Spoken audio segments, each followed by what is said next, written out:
राधे राधे दोस्तों। आज हम आपको सुनाएंगे एक किसान और उसके दो बैलों की कहानी। अगर आप हमारे चैनल पर नए हैं तो प्लीज हमारे चैनल को लाइक करें, सब्सक्राइब करें और शेयर करें। मधुबन गांव में एक धर्मराज नाम का ग्वाला रहता था।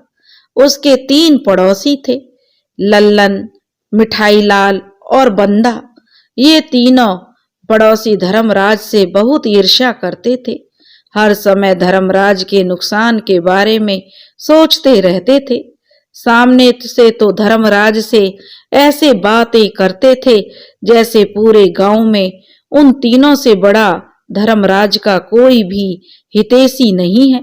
धर्मराज बेचारे सचमुच में धर्मराज थे, निष्पक्ष, निष्पाप और मिलनसार, बिल्कुल भोले भाले। धर्मराज की एक छोटी बेटी चिंता थी, जिसकी उम्र 8 वर्ष थी, और दूसरा बेटा राम, जिसकी उम्र 16 वर्ष थी। धर्मराज की पत्नी का नाम राधा था।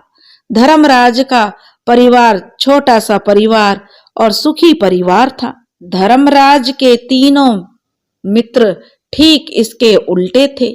सभी लोगों का परिवार बड़ा था और गाय बैल भी उन लोगों के धर्मराज से ज्यादा थे। धर्मराज के पास तो सिर्फ 2 गायें थी, बैल एक भी नहीं था। धर्मराज के खुंटे पर बैल नहीं थे, जिसकी वजह से धर्मराज बहुत ही लाचार रहते थे। ना चाहते हुए भी धर्मराज को अपने पड़ोसियों के पास जाना पड़ता था, और वे धर्मराज को जब बैल मांगने जाता तो उसे बड़े कड़वे वचन सुनाते। उनके कड़वे वचनों का सामना करने के बाद बैल तो धर्मराज को मिल जाते थे। धर्मराज सोचते, बड़े भाई लोग ही तो हैं, कोई बात नहीं। धर्मराज यदि समय से उनके बैलों को वापस नहीं पहुंचाते तो उनके पड़ोसी घर आकर उन्हें 2-4 बातें सुना जाते। यह देखकर धर्मराज के परिवार वालों को बड़ा बुरा लगता था। एक दिन धर्मराज की पत्नी बोली, देखिए जी, मुझे अच्छा नहीं लगता। धर्मराज कहने लगा, अब आपको क्या अच्छा नहीं लगता, क्या हुआ है? तो राधा कहने लगी, दरवाजे पर आकर कोई आपको कुछ भी कहकर चला जाता है। तो धर्मराज कहने लगा, अरे भाग्यवान, कुछ भी हो है तो मेरे चाचा भाई ही, मैं बुरा नहीं मानता। राधा कहने लगी, ए जी, एक बात बोलूं? धर्मराज ने मुस्कुराते हुए कहा, बोलिए राधा। तो राधा कहने लगी कि सुनिए, एक जोड़ी बैल आप भी खरीद लीजिए। धर्मराज कुछ देर के लिए चुप हो गया, लेकिन फिर उसकी पत्नी बोली, लेकिन क्या? धर्मराज कहने लगा, भाग्यवान, आजकल एक बैल 8 से 10 हजार रुपए में मिलता है। इतने पैसों का इंतजाम कैसे होगा? इसलिए एक जोड़ी बैल की तो बात ही बहुत बड़ी है। एक जोड़ी बैल में धन भी तो ज्यादा खर्च होगा। राधा कहने लगी, हाँ तो क्या हुआ, पैसा चाहे कितना भी लगे, एक जोड़ी बैल हमारे खुंटे पर भी होने चाहिए। हमने अपने लिए ना सही, बच्चों के भविष्य की खातिर तो हमें बैल चाहिए।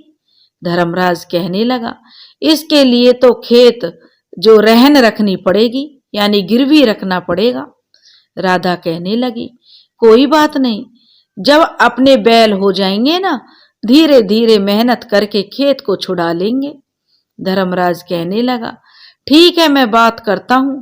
वहीं पर राम भी बैठा था, वह भी जिद कर बैठा। राम कहने लगा, बापू, अम्मा ठीक बोल रही है, आप एक जोड़ी बैल खरीद लो। आप पत्नी और बेटे की बात को धर्मराज मना नहीं कर पाए और हामी भर दिए।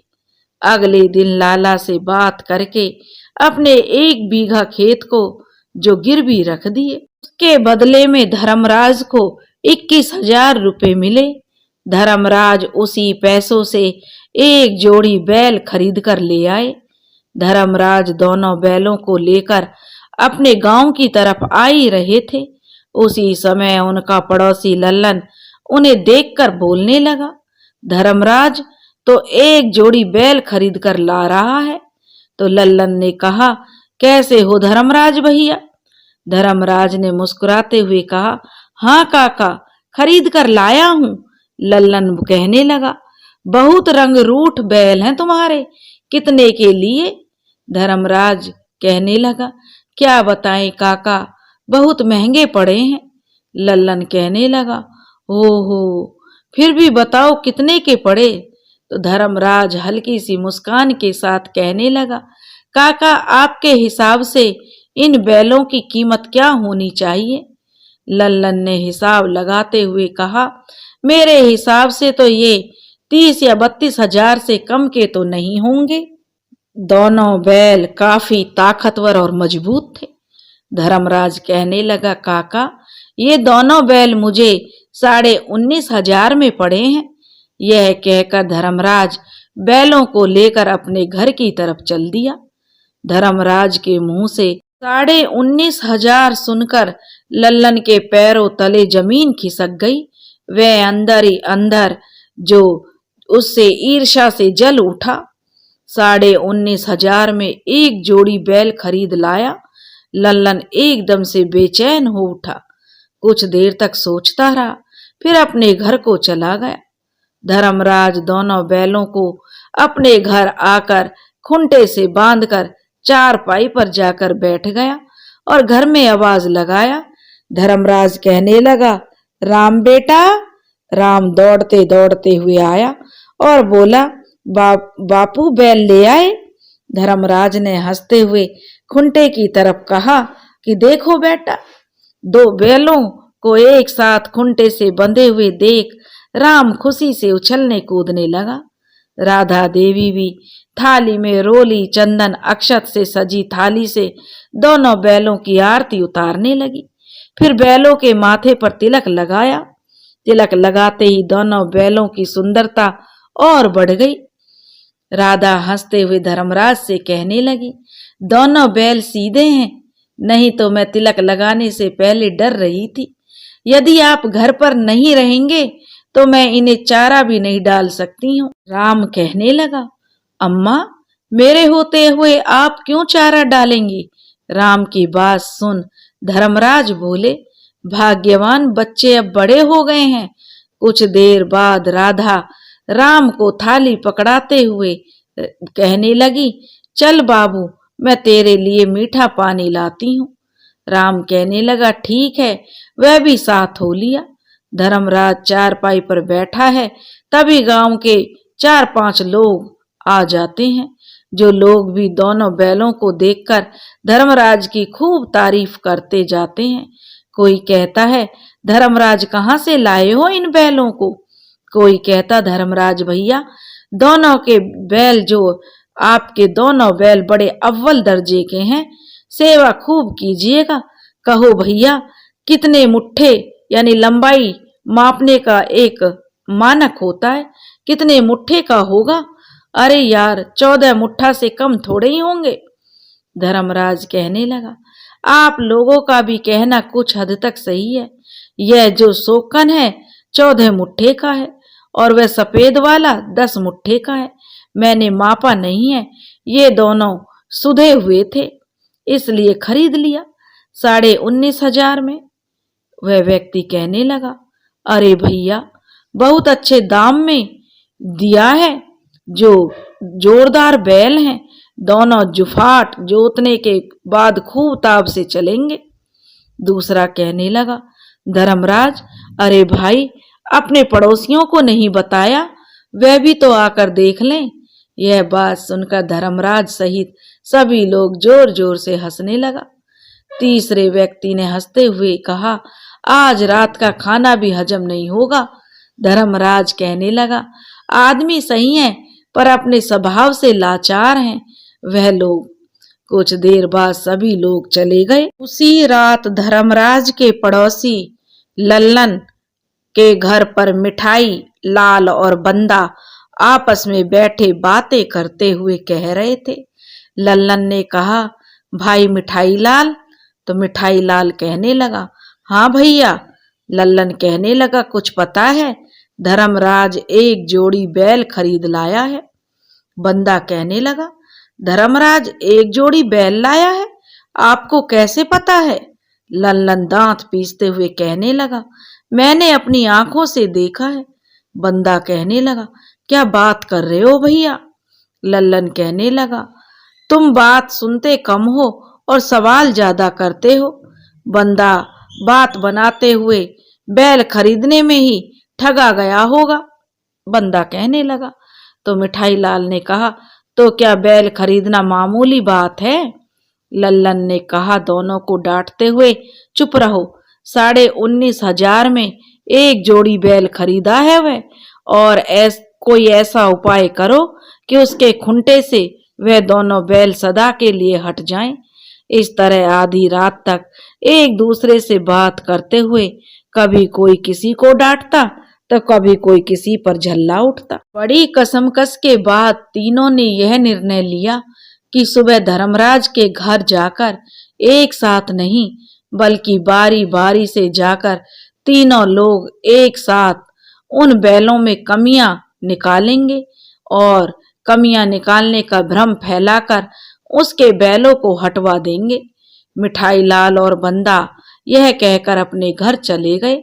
अगली सुबह करीब 5 बज रहे होंगे। धर्मराज दोनों गायों को चारा डालकर, दोनों बैलों को भी चारा डालकर और अपने हाथ पैर धोए और फिर चारपाई पर जाकर बैठ गया। राम अभी सो रहा था। राधा देवी भीगा हुआ चना डाली में रखकर ऊपर नमक मिर्च लेकर आई और धर्मराज को देते हुए राधा कहने लगी, अब आपको किसी के भी घर खेती की जुताई के लिए बैल मांगने नहीं जाना पड़ेगा। धर्मराज हंसते हुए कहने लगा, भाग्यवान, कुछ दिन में हमारी दोनों गायें भी दूध देने लगेंगी। राधा कहने लगी, सब कुछ अच्छा अच्छा सा लग रहा है। तभी बाहर से लल्लन कहने लगा, अरे धर्मराज। धर्मराज लल्लन की आवाज सुनकर बाहर आ गया। तभी वहां पर मिठाई और बंदा भी पहुंच गए। धर्मराज ने सभी लोगों को प्रणाम किया और यह तीनों इशारों इशारों में अपने बनाए हुए जाल में के अनुसार बंदा धर्मराज को जो कहने लगा, भैया लल्लन बोल रहे हैं कि आपने बैल खरीदे हैं, वह भी एक जोड़ी। धर्मराज कहने लगा, हाँ बंदा भैया, कब तक मांग मांग के गुजारा होता, एक दिन का काम तो है नहीं। बंदा कहने लगा, हाँ भैया जरूरी भी है, मैं तो पहले ही आपसे बोला था कि धर्मराज भैया बैल खरीद लीजिए। धर्मराज कहने लगा, सब समय समय की बात है, भविष्य कोई नहीं जानता भैया। बंदा हंसते हुए कहने लगा, हाँ ठीक कह रहे हो भैया। मिठाई लाल कहने लगा, धर्मराज भैया बैलों को दिखाओगे नहीं? धर्मराज कहने लगा, क्यों नहीं, क्यों नहीं, चलिए आइए। और कहकर बैलों की तरफ तीनों मुड़ गए। इधर यह तीनों आपस में कुटिल मुस्कान लिए धर्मराज के पीछे पीछे चल रहे थे और धर्मराज अपने बैलों को दिखाने के लिए उनसे आगे आगे चल रहा था। जब वे बैलों के पास गए तो बैलों के पास जाकर बड़ी बारीकी से घूम घूम कर दोनों बैलों का मुआयना करने लगे। करीब आधे घंटे तक बस बैलों को देखते रहे। जब इन तीनों बैलों को कोई कमी या कोई खराबी नहीं दिखी तो वे अंदर ही अंदर जल भुन उठे। धर्मराज कहने लगा, लल्लन भैया, मिठाई भैया और बंदा, आइए चारपाई पर बैठिए। सभी लोग चारपाई पर बैठ गए। बंदा कहने लगा, धर्मराज भैया कितने में पड़े हैं? धर्मराज खुश होकर बताने लगा, 19,500 में जोड़ी पड़ी है भैया। मिठाई लाल कहने लगा, 19,500 में? अरे बाप रे बाप, इतना महंगा, वो भी दोनों के दोनों बैल तो बूढ़े से दिखते हैं, देखिए उन दोनों की सही से गौर से देखो। लल्लन ने कुटिल मुस्कान के साथ, जब धर्मराज इन बैलों को लेकर आ रहा था तभी मैं यह बात कहने वाला था, लेकिन चुप हो गया कि कहीं धर्मराज बुरा ना मान जाए। मिठाई लाल भी खूब तेज आवाज में बोला, धर्मराज भैया, आप नाम बताइए, ससुरे का मुंह तोड़ देंगे। बंदा कहने लगा, हाँ भैया, उस व्यापारी की इतनी हिम्मत कि हमारे रहते हुए हमारे किसी पड़ोसी को ठग ले। धर्मराज अपने तीनों पड़ोसियों की कूटनीति के चक्रव्यूह में उलझ गया। अब धर्मराज को भी लगने लगा कहीं उसके साथ धोखा तो नहीं हुआ, कहीं ना कहीं इन लोगों की बातों में सच्चाई है। धर्मराज के माथे पर पसीना आ गया। मिठाई लाल और बंदा जोर जोर से बातें कर रहे थे, जिसके कारण गांव के लोग भी इकट्ठा हो गए। राम भी उठकर बैठ गया और भयभीत सा हो अपनी माँ के पास भाग गया।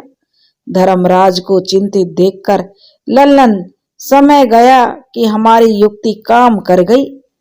उधर मिठाई और बंदा अपनी अपनी हाके जा रहे थे। लल्लन मन ही मन सोच रहा था, यह दोनों बेवकूफ भौकाल के चक्कर में सच्चाई ना उगल दे। लल्लन और मिठाई कहने लगे, ए बंदा, चुप, एकदम चुपचाप बैठ, अब एक शब्द नहीं निकालना चाहिए। आंखों से इशारा करते हुए लल्लन ने उन्हें कहा। फिर धर्मराज के कंधे पर हाथ रखकर कहा, धर्मराज, चिंता मत करो, मैं इन बेलों को बिचवा दूंगा, ठीक है ना? सही से तुम्हारे पैसे तुम्हें मिल जाएंगे। मिठाई लाल कहने लगा, हाँ हाँ, अरे 5-5 हजार में एक एक नंबर के जो नए बछड़ू बैल मिल जाएंगे। लल्लन ने कहा, ए बंदा, किसी ग्राहक की खोज देख, बैलों को बेचने के लिए और साथ में बैल खरीदने का भी। बंदा कहने लगा, ठीक है भैया। फिर तीनों लोग वहां से चले गए। गांव वाले भी अपने अपने घरों को चले गए। देखते ही देखते सूरज कब सिर पर चढ़ गया कुछ पता ही नहीं चला। धर्मराज अपने पड़ोसियों के जाल में फंस गए और अपने आप ही बड़बड़ाते हुए कहने लगा। धर्मराज झल्ला कर अपने आप से कह रहा था, मत मारी गई थी मेरी, जो मैं बिना किसी राय विमर्श के ही खुद ही खरीद लाया इन बैलों को। कहते हुए घर में चला गया।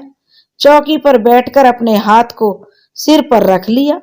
धर्मराज की पत्नी राधा और पुत्र राम पुत्री चिंता के बार बार समझाने पर धर्मराज बोले, राम की अम्मा, वाकई मैं ठगा जा चुका हूँ। राधा कहने लगी, कैसी बातें कर रहे हैं आप, दोनों को देखिए, वे बुढ़े कैसे हैं। राम कहने लगा, बापू, दोनों बड़े सीधे हैं और अच्छे हैं। चिंता भी कहने लगी, बापू, इन्हें मत बेचिएगा ये, और वह रोनी सूरत लिए हुए रोने लगी। राधा प्यार से समझाते हुए कहने लगी, आपको पता है ना कि आपके पड़ोसी आपसे कितनी ईर्ष्या रखते हैं। जिनके मन में जलन हो वह भला किसी के हित की बात कैसे कर सकते हैं। यह भी तो हो सकता है यह उन लोगों का कोई षड्यंत्र हो। एक बार आप ठंडे दिमाग से सोचिए। बच्चों को बार बार गिड़गिड़ाने और राधा देवी के समझाने से धर्मराज की बुद्धि खुल गई। धर्मराज कहने लगा, राम की अम्मा, तुम ठीक कह रही हो सकता है यह भी उन लोगों की कोई गहरी चाल हो। राम की अम्मा, लोगों की बातें सुनकर मैं डर गया था। 1 बीघा खेत रहन जो रखा है। धर्मराज, उसकी पत्नी राधा और बच्चे खुश हो गए। समय बीतता गया। धर्मराज अब दूसरे के भरोसे नहीं था। उसके पास खुद के एक जोड़ी बैल थे। खेत का काम अब समय पर हो जाता था और धर्मराज की खेतों में अनाज की उपज भी बढ़ने लगी। यह देखकर धर्मराज के पड़ोसी मिठाईलाल, बिंदा दोनों बैलों को रात में जहर खिला दिए, जिसके कारण दोनों बैल खुंटे से बंधे बंधे ही दम तोड़ दिए। जब भोर में धर्मराज गायों को हटाकर बैलों के पास गए तो उसके होश उड़ गए। देखता है कि दोनों बैल मरे पड़े हैं। यह देखकर धर्मराज दोनों बैलों को पहले रस्सी से मुक्त कर चिल्लाने लगा। धर्मराज के चिल्लाने से उसकी पत्नी घर से दौड़कर आई। बैलों को मरा देख वो भी रोने और चिल्लाने लगी। दोनों लोगों की आवाज सुनकर गांव के अड़ोसी पड़ोसी भी इकट्ठा हो गए। थोड़ी देर में धर्मराज के पड़ोसी भी आ पहुंचे, जैसे उन्हें कुछ पता ही नहीं था। कुछ देर बाद गांव वालों की मदद से दोनों बैलों को गांव से दूर जमीन में गाड़ दिया गया। दोनों बैलों के जाने के बाद धर्मराज बस इसी चिंता में डूबे रहे कि कैसे मेरे बच्चों का पालन पोषण होगा, क्या खाएंगे, कैसे अपने खेत को छुड़ाऊंगा, गांव के सामने कैसे मुंह दिखाऊंगा। मेरे पड़ोसियों के व्यंग्यात्मक बोल मेरा मजाक उड़ाएंगे, तब क्या करूंगा। ऐसी ऐसी बातें सोचकर धर्मराज को बड़ी पीड़ा होती। कुछ दिनों बाद धर्मराज की मृत्यु हो गई। जब घर की सारी जिम्मेदारी राम के ऊपर आ गई, राधा देवी भी अपने मासूम बच्चे के ऊपर इतनी बड़ी जिम्मेदारी देखकर रोने लगी। अब तो खेती करना भी मुश्किल हो गया था। एक दिन राधा राम से बोली, बेटा राम, इन गायों को भी बेच दे। राम कहने लगा, नहीं अम्मा, मैं इन गायों को नहीं बेचूंगा। यदि हमने गायों को बेच दिया तो फिर हम क्या खाएंगे। राधा रोते हुए कहने लगी, बेचेगा नहीं तो इनके लिए चारा कहां से लाएगा।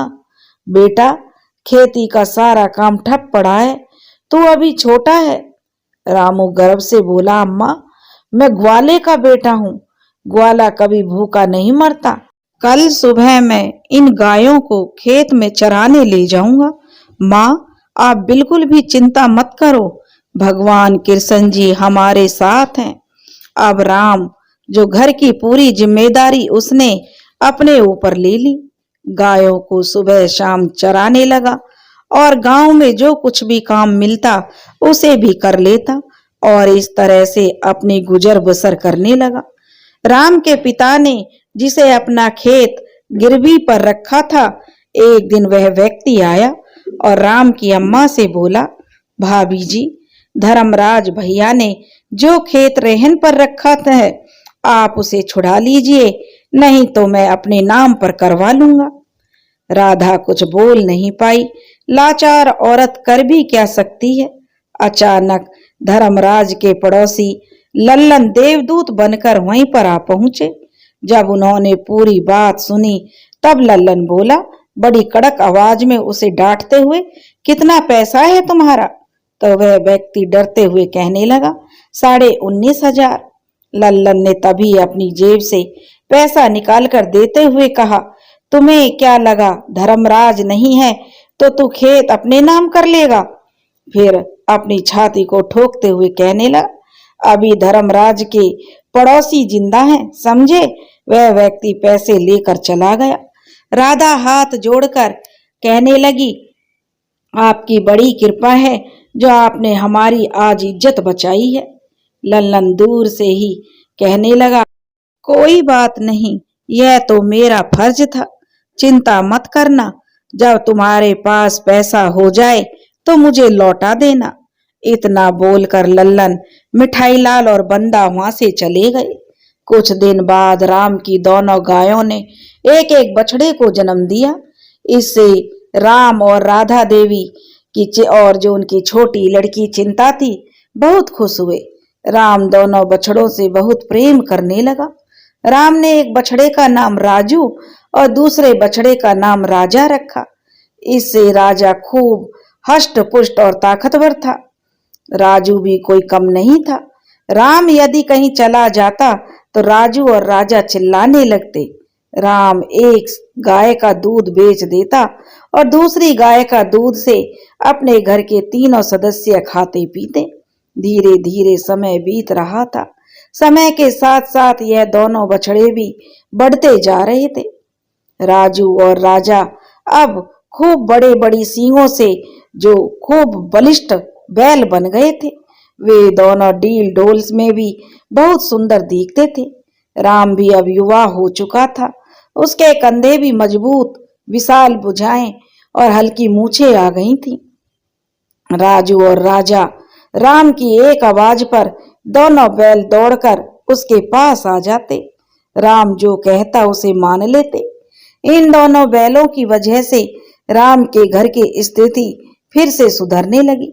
ये देखकर तीनों पड़ोसी फिर जल भुन उठे। एक दिन लल्लन राम के घर गया और राधा देवी बैठी हुई थी और उनकी बेटी खाना खा रही थी और राम गाय और बैलों को पानी पिला रहा था।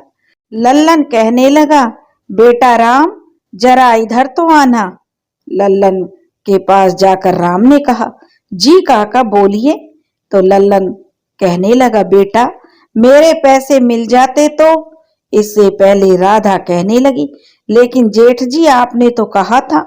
लल्लन भी बहलाते हुए बीच में बात काट कर कहने लगा, क्या करें, काम ही ऐसा पड़ गया, नहीं तो मैं पैसा मांगता ही नहीं।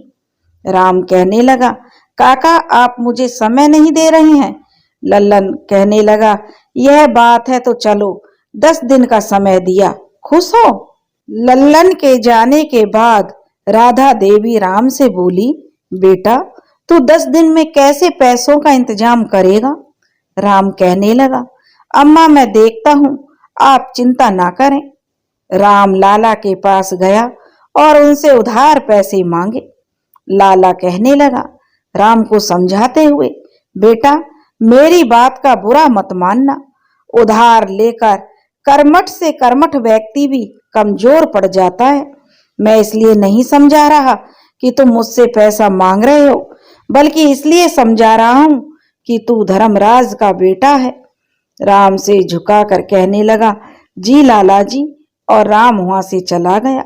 रास्ते में स्वयं से बड़बड़ाते हुए कहने लगा, राम अपने आप से ही बातें करता हुआ जा रहा था। लाला जी ठीक ही तो कह रहे हैं, उधार के चक्कर में ही तो बापूजी की मृत्यु हुई थी। ऐसा करते करते 10 दिन का समय बीत गया। लल्लन फिर आया। उस दिन राम कहीं गया था। पैसों का इंतजाम ना पाकर वह खूंटे से राजू और राजा को अपने घर बांध आया। राधा और चिंता के लाख मना करने पर भी लल्लन नहीं माना। जब राम वापस अपने घर आया तो देखा दोनों गाय तो खूंटे पर बंधी हैं, लेकिन राजू और राजा को ना पाकर वह परेशान हो उठा और उसने जल्दी जल्दी में वह खेत खलिहानों के चक्कर मारने लगा। कहीं राजू और राजा किसी के खेत में जाकर तो नहीं चल रहे हैं। जो भी रास्ते में मिलता उससे ही पूछता, काका, दादा, चाचा, कहीं भैया, कहीं आपने मेरे राजू और राजा को देखा है। सभी लोगों का एक ही जवाब था, भैया हमने नहीं देखा, बेटा हमने नहीं देखा। राम खोजते खोजते एकदम थक गया। प्यास से गला सूखा जा रहा था। भूख से कदम लड़खड़ाने लगे। फिर भी राम राजू और राजा को ढूंढता रहा। एक व्यक्ति ने बताया कि राम बेटा, कुछ ही दूरी पर मैंने चरवाहों को देखा है, हो सकता है राजू और राजा भी वहीं पर हों। राम धन्यवाद बोलकर आगे बढ़ गया। जब वह चरवाहों के पास पहुंचा तो चरवाहों ने कहा, राम बेटा, राजू और या राजा यहाँ पर नहीं आए हैं। चरवाहे ही तो आखिरी उम्मीद थे राम की, परंतु वहां भी राम के हाथ निराशा ही लगी। राजू और राजा को ना पाकर राम रोने लगा और अपने आप से ही बड़बड़ाते हुए रूंधे हुए गले से कहने लगा, राजू राजा, तुम दोनों कहाँ चले गए हो? तुम दोनों के बिना मैं कैसे जीऊंगा? चिल्लाते हुए भगवान से कहने लगा, आप ये मेरी कैसी परीक्षा ले रहे हैं? अपने आप से बातें करता हुआ राम घर की तरफ बढ़ते हुए जा रहा था। राजू और राजा को ढूंढते हुए कब अंधेरा हो गया राम को पता ही नहीं चला।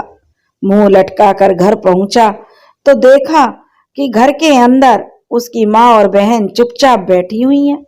उन दोनों को देखते ही राम खूब जोर जोर से रोने लगा और अपनी माँ से बोला, अम्मा, राजू और राजा नहीं मिल रहे हैं। उस वक्त राम की आंखों में आंसू देखकर उसकी माँ कहने लगी, बेटा, उसके अपने बेटे के आंसुओं के पूछते हुए वह कहने लगा, माँ पूरा गांव छान मारा। उन दोनों को देखते ही राम जोर जोर से रोने लगा और अपनी माँ से बोला, अम्मा, राजू और राजा नहीं मिल रहे हैं। उस वक्त राम की आंखों में आंसुओं की धारा फूट पड़ी। अपने आंसुओं को पोंछते हुए वह कहने लगा, पूरा का पूरा गांव छान मारा अम्मा, लेकिन राजू और राजा का कहीं पता नहीं चला। राम के इतना कहने पर ही राधा देवी ने कोई उत्तर नहीं दिया। वह चुपचाप बैठे बैठे टुकुर टुकुर देख रही थी। राम को बताना भी चाहती है और नहीं भी। यह देखकर राम झल्लाते हुए अपनी माँ से कहने लगा, अम्मा मैं आपसे कुछ पूछ रहा हूँ और आप बोलती ही नहीं है। राधा देवी कहने लगी अपने आंसुओं को पोंछते हुए, राम बेटा दोनों गायों को चारा डाल, देख दोनों कितना चिल्ला रही हैं। राजू और राजा का नाम अब मत ले, अब वो कभी नहीं आएंगे। कहते हुए उसकी अम्मा और उसकी बहन दोनों रोने लगी। अपनी माँ से इस तरह की बात सुनकर राम आश्चर्य में पड़ गया। कुछ पूछना चाहा, लेकिन दोनों गायें राजू और राजा के लिए चिल्ला रही थी। राम उसी समय घर से बाहर आया और दोनों गायों को चारा डाला। जैसे ही चारा डाला, दोनों गायें अपना मुंह फेरकर उसी तरफ चिल्लाने लगी जिस रास्ते से राजू और राजा को ले जाया गया था। गायों को चारा न खाते देखकर वह रोने लगा और अपने गमछे से आंसुओं को पोंछते हुए चारपाई पर जा बैठा। चारपाई पर बैठ राजू राजा और उनके बचपन के बारे में सोचने लगा। राजू और राजा को उसने बड़े प्रेम से पाला था। राजू और राजा बचपन में राम के बगैर एक पल भी नहीं रहते थे। यही राम किसी काम से बाजार या खेत पर काम करने चला जाता तो दोनों लगातार बोलते रहते थे, और जब तक कि राम वापस ना आ जाता। जब वह वापस आता तो दोनों बछड़े उसके आगे पीछे चक्कर लगाने लगते। कभी राम के ऊपर चढ़ जाते तो कभी उसे प्रेम से चाटने लगते। राजू और राजा इतने समझदार थे, यदि उनके पास कोई बाहरी आदमी आता तो वे दोनों अपनी माँ के पास चले जाते। राजू राजा और राम ऐसे रहते मानो पिछले जन्म के साथी हों। राम खुद खाना खाने से पहले दोनों को रोटी खिलाता था, फिर स्वयं खाता। राजू राजा और राम में आपसी प्रेम को देख राधा राम से कहती थी, लगता है पिछले जन्म में दोनों बछड़े तुम्हारे भाई रहे होंगे। राम आंसुओं को पोंछते हुए हंसते हुए कहता, अम्मा पिछला जन्म ही नहीं, इस जन्म में भी यह दोनों मेरे भाई के समान ही हैं। राधा अपने बेटे को बुलाते हुए कहती, पिछले जन्म के बिछड़े इस जन्म में मिले हैं, भगवान करे तुम तीनों की जोड़ी बनी रहे। राम कहता, इस जन्म में हम कभी नहीं बिछड़ेंगे माँ। राम बैठे बैठे पुराने ख्यालों में डूबा हुआ था। अचानक गांव में शोरगुल की वजह से वह चारपाई से उठा और गांव की तरफ चल दिया। रास्ते में सभी लोग धर्मराज के पड़ोसियों लल्लन के घर की तरफ जा रहे थे। वहां एक व्यक्ति से पूछने लगा, क्या हुआ काका, आप लोग कहाँ जा रहे हैं? तो वह व्यक्ति जल्दबाजी में बोला, तुम्हें नहीं पता, लल्लन बाबू के गौशाला की छत गिर गई है। राम आश्चर्य से कहने लगा, छत कैसे गिर सकती है? तो वह व्यक्ति कहने लगा, हाँ लल्लन जिसमें गाय और बैलों को बांधते हैं वह वाली छत गिर गई है। यह बात सुन राम के पैरों तले जमीन खिसक गई। कहीं ऐसा तो नहीं ना कि उसमें राजू और राजा दोनों ना दब गए हों। वह भी तेजी से लल्लन के घर की तरफ दौड़ा। लल्लन के घर पर धीरे धीरे गांव के और भी लोग इकट्ठा हो गए। मिठाई लाल और बंदा भी जो पहुंच गए। मिठाई लाल कहने लगा, लल्लन भैया यह छत कैसे गिर गई? बंदा आश्चर्य से कह रहा था। लल्लन ने कहा, बंदे भाई क्या बताएं, रात में आंधी तूफान भी तो नहीं आई, फिर भी छत गिर गई। लल्लन राजू और राजा की तरफ इशारा करते हुए कहने लगा, जब से इन दोनों मनहूसों को लाया हूं तब से कुछ ना कुछ मेरा नुकसान हो ही रहा है। अब कभी किसी को मार देते हैं, कभी बार बार खुंटा ही उखाड़ देते हैं, तो कभी चरनी ही छोड़ देते हैं और किसी को घायल कर देते हैं, और आज यह झोपड़ी ही गिर गई। तभी राम भी वहां पर हाँफते हुए पहुंचा और देखता है कि लल्लन की गौशाला की छत गिरी हुई है और बगल में ही राजू और राजा खूंटे से बंधे खड़े हैं। उन दोनों बैलों को देखकर राम बड़ा खुश हुआ। उसके दोनों बैल सुरक्षित हैं। जब राजू और राजा की नजर राम पर पड़ी, वे दोनों चिल्लाने लगे और खूंटा उखाड़ने की कोशिश करने लगे। कहीं खूंटा उखाड़ लोगों को परेशान ना करें, इसलिए राम उन बैलों के पास जा पहुंचा। राम के पहुंचते ही राजू और राजा दोनों राम के हाथों को चाटने लगे और फिर शांत हो गए। यह नजारा देख गांव के लोग दंग रह गए कि गजब का प्रेम है इन तीनों में। तभी बंदा लल्लन से कहने लगा, लल्लन भैया लाठी कहाँ है? और आपकी यह कहते हुए ही बंदा लाठी लेकर दौड़ा और राजू की पीठ पर 4 लाठी मारी। राम बीच में बचाने के लिए गया तो उसे धक्का मार के नीचे गिरा दिया। यह देख राजा को बहुत गुस्सा आया। फिर बंदा जैसे ही लाठी उठाकर राजा को मारने की तरफ चला, वैसे ही राजा अपनी बड़ी बड़ी सींगों से उसको उठाकर बंदा को ऐसा पटका कि बंदा के दोनों हाथ ही टूट गए। राजा जैसे ही दूसरी बार बंदा की तरफ बढ़ा, राम ने उसे रोक दिया। बंदा दर्द के मारे चिल्लाने लगा। यह देख लल्लन लाल और मिठाई लाल की सिट्टी पिट्टी गुम हो गई। मिठाई लाल कहने लगा, अरे राम हो राम, साक्षात यमराज है ये तो। लल्लन राम की तरफ देखकर कहने लगा, यमराज आ जाए या काल, यदि ये दोनों मेरे खूंटे पर नहीं रहेंगे तो हम इन्हें इस गांव में भी नहीं रहने देंगे। कल इन दोनों को मैं बेच दूंगा, फिर मेरा हिसाब बराबर। आज इन दोनों को चारा भी नहीं डालूंगा। मैं देखता हूं कि कितनी अकड़ है इन दोनों में। राम चुपचाप सुनता रहा। फिर बैलों को एक बार देखकर वहां से चला गया। घर आकर अपनी माँ से कहने लगा, अम्मा, राजू और राजा अब कभी भी हमारे घर नहीं आएंगे। और यह कहकर वह फूट फूट कर रोने लगा। राधा देवी अपने बेटे को समझाते हुए कहने लगी, तू चिंता मत कर, महादेव देख रहे हैं, उनकी मर्जी होगी जो वही होगा। राम सिसकते हुए कहने लगा, अम्मा, जब राजू और राजा ही नहीं होंगे तो मैं खेतों में काम कैसे करूंगा? खेतों से अनाज कैसे होंगे? यह कहते हुए माँ की गोद में सिर रखकर राम रोने लगा। अगले दिन लल्लन के दरवाजे पर 2 व्यापारी आए और 10,000 में दोनों बैलों को खरीद ले गए। राजू और राजा की बनावट, हष्ट पुष्ट शरीर और ऊपर से बड़ा सा डील डॉल किसी को भी आकर्षित कर लेता। वे दोनों व्यापारी उन बैलों पर मोहित हो गए, इसलिए वे अपने ऊपर आने वाली समस्या से बिल्कुल अनजान थे। एक व्यापारी लल्लन की तरफ देखकर बोला, लल्लन बाबू, दोनों बैलों का पगहा खोलकर मुझे पकड़ा दीजिए। लल्लन जैसे ही दोनों बैलों के पगहों को व्यापारी के हाथ में पकड़ाए, तभी राजा ने एक जोरदार लात मारी, जिससे लल्लन का एक पैर ही टूट गया।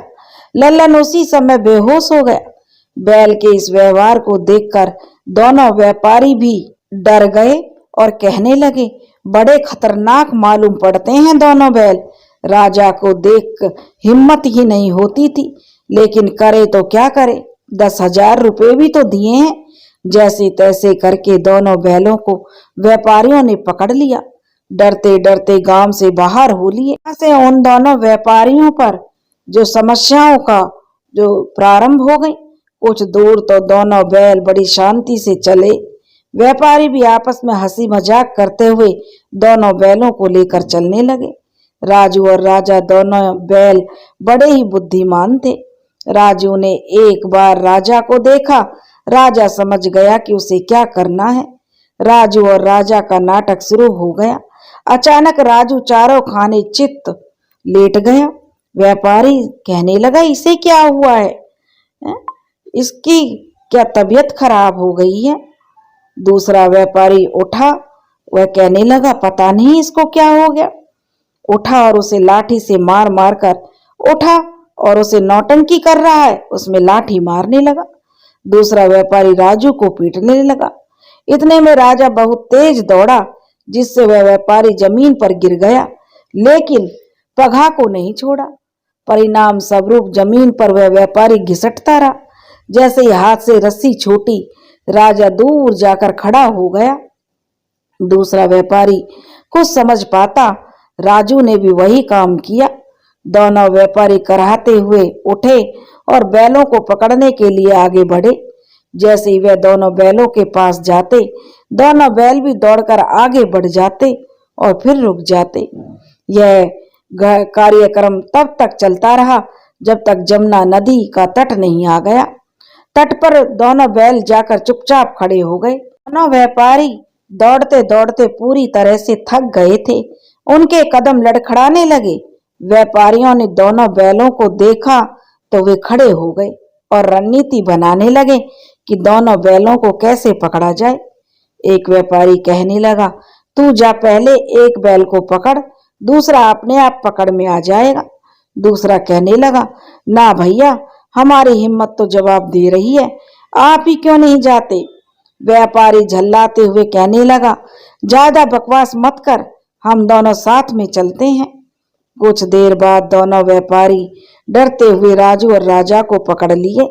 व्यापारियों ने पकड़ा, इससे भी राजू और राजा की मर्जी थी। अब यह दोनों व्यापारी ही मशक्कत के बाद जमुना नदी को पार करने के लिए एक बड़ी सी नाव पर चढ़ गए। नाव पर चढ़ने के बाद दोनों व्यापारियों को यह डर सताए जा रहा था कि कहीं ये दोनों कुछ गड़बड़ ना कर दें, नहीं तो हमारे साथ ये लोग भी डूब मरेंगे। दूसरा व्यापारी कहने लगा, जब मैं इन बैलों को देख रहा था तो आश्चर्य में पड़ गया था कि भाई इतने हलवाना बैल लल्लन ग्वाल क्यों बेच रहे हैं, ऐसे ताकतवर हष्ट पुष्ट बैल हैं। दूसरा व्यापारी कहने लगा, जो पहले वाला था, पता नहीं यह दोनों खेत की जुताई करते भी हैं या नहीं। व्यापारी आपस में बातें कर रहे थे। यदि जुआठ नाथ दिया जाए तो एक ही बार में बीघा का बीघा खेत जोत देंगे। दूसरा व्यापारी कहने लगा, हम दोनों ठगे चुके हैं भाई, दोनों बैल मुसीबत की पुड़ियां हैं, इनकी हरकतें देख इन्हें कोई नहीं खरीदेगा। पहला कहने लगा, भाई 10,000 रुपया लगा जाएंगे तो खुंटे पर ही। राजू और राजा दोनों व्यापारियों की बातें बड़े ध्यान से सुन रहे थे। इतने में नदी का दूसरा किनारा आ गया। अभी लोग नाव से उतरकर आगे बढ़े। इस बार राजू और राजा दोनों एक साथ तेजी से आगे बढ़े। दोनों व्यापारी भी सतर्क थे, इसलिए रस्सी पकड़े ही जो पगहा था, दोनों ने पकड़े पकड़े ही व्यापारी के साथ साथ दौड़ने लगे। लेकिन कब तक, कुछ दूर तक बेचारे दौड़ते और ईंट पत्थर से जो उबड़ खाबड़ जमीन पर घिसटने के बाद हाथ की जो रस्सी उनके हाथों से छूट गई और दोनों छिल गए। तब दोनों की जान बची। देखते ही देखते राजू और राजा दोनों व्यापारियों की आंखों से ओझल हो गए। वही पुरानी कहावत है, अंगूर नहीं मिले तो खट्टे हैं। पहला व्यापारी कहने लगा दूसरे को देखकर, 10,000 रुपया भूल जाओ भैया, अच्छा है जान बची तो और भी बहुत से बैल खरीद लेंगे।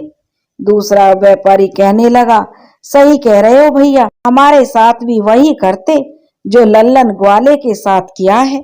राजू और राजा कहाँ गायब हो गए, कुछ पता नहीं चला। धीरे धीरे 2 महीने का समय बीत गया। राजू और राजा कहाँ हैं, किसी को कोई पता नहीं। धर्मपुर गांव में भी राजू और राजा की चर्चा थी, लेकिन अब धीरे धीरे ये दोनों एक स्वप्न की तरह खो गए। 6 महीने बीत गए। दिन की बात है, एक दिन की बात है, शरद ऋतु का समय था, ऊपर से घनघोर अंधेरा था। राम अपने दल्लान में पहल कर जो सोया हुआ था, तभी उसे कुछ खटपट की आवाज सुनाई दी, जिससे वह जग गया। लालटेन जलाकर इधर उधर देखने लगा। तभी अचानक उसके सामने 2 बहुत ही दुबले पतले से बैल खड़े थे। कुछ देर तक दोनों बैलों को बड़े ध्यान से देखने लगा, यह किसके हैं। तभी राजू और राजा एक साथ राम को चाटने लगे। राम पहचान गया, यह तो राजू और राजा हैं। दोनों की ऐसी दशा देखकर राम राजू और राजा को पकड़कर रोने लगा। अपने मालिक को देखकर राजू और राजा की आंखों में भी आंसुओं की धार बह निकली। राम चिल्लाते हुए कहने लगा, अम्मा अम्मा जल्दी घर से बाहर आइए, देखिए तो कौन आया है। राधा देवी घर से बाहर भागते हुए आई और कहने लगी, क्या हुआ बेटा, क्यों शोर मचा रहे हो? अभी तो सुबह भी नहीं हुई है। राम अपने आंसुओं को पोंछते हुए बोला, अम्मा, राजू और राजा वापस आ गए। राधा देवी भी दोनों बैलों को देखकर बहुत खुश हुई। राम कहने लगा, मेरे दोनों बेटे बहुत भूखे हैं, जल्दी से इन्हें चारा डाल दो। राधा देवी महादेव को बार बार प्रणाम कर रही थी। उनकी अपनी बेटी चिंता को जगाकर उसे भी राधा देवी ने बताया। आज राम के परिवार में हर तरफ खुशी ही खुशी थी। राजू और राजा ने अनजाने में ही सही धर्मराज के साथ हुए अन्याय का हिसाब पूरा कर दिया था और अपनी सूझबूझ से उन दोनों व्यापारियों को चकमा देकर वापस राम के पास आ गए। दोस्तों, अगर आपको हमारी कहानी पसंद आई हो, हमारे चैनल को लाइक करें, सब्सक्राइब करें और शेयर करें। राधे राधे।